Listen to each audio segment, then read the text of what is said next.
एक लकड़हारा रात दिन लकड़ियां काटता, मगर कठोर परिश्रम के बावजूद उसे आधा पेट भोजन ही मिल पाता था। एक दिन उसकी मुलाकात एक साधु से हुई।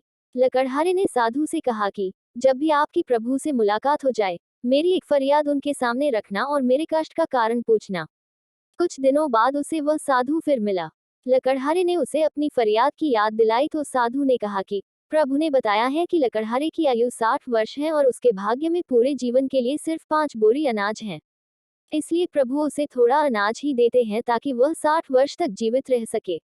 लकड़हारे ने कहा, कृष्ण, अब जब भी आपकी प्रभु से बात हो तो मेरी यह फरियाद उन तक पहुंचा देना कि वह मेरे जीवन का सारा अनाज एक साथ दे दे, ताकि कम से कम एक दिन तो मैं भरपेट भोजन कर सकूं।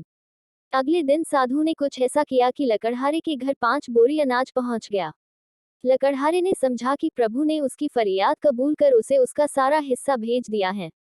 उसने बिना कल की चिंता किए सारे अनाज का भोजन बनाकर फकीरों और भूखों को खिला दिया और खुद भी भरपेट खाया। लेकिन अगली सुबह उठने पर उसने देखा कि उससे अधिक अनाज उसके घर फिर पहुंच गया है। उसने फिर गरीबों को खिला दिया। अगले दिन फिर उसका भंडार भर गया। ये सिलसिला रोज रोज चल पड़ा और लकड़हारा लकड़ियां काटने की जगह गरीबों को खाना खिलाने में व्यस्त रहने लगा। कुछ दिन बाद वह साधु फिर लकड़हारे को मिला तो लकड़हारे ने कहा, ऋषिव, आप तो कहते थे कि मेरे जीवन में सिर्फ 5 बोरी अनाज है, लेकिन अब तो हर दिन मेरे घर 5 बोरी से अधिक अनाज आ जाता है।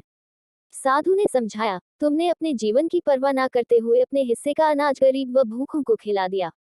इसीलिए दूसरों को देने से जो तुमने अपना भाग्य जमा किया है वह प्रभु तुम्हें वापस कर रहे हैं। प्रकृति का ये नियम है, जो दोगे वह मिलेगा। सार, कृष्ण जी ने गीता में कहा है कि निष्काम भाव से किया हुआ कर्म ही सर्वश्रेष्ठ कर्म है। जो दोगे वही मिलेगा। इससे भाग्य जमा होता है और भाग्य से अधिक कभी किसी को मिल नहीं सकता और भाग्य कोई किसी का छीन नहीं सकता।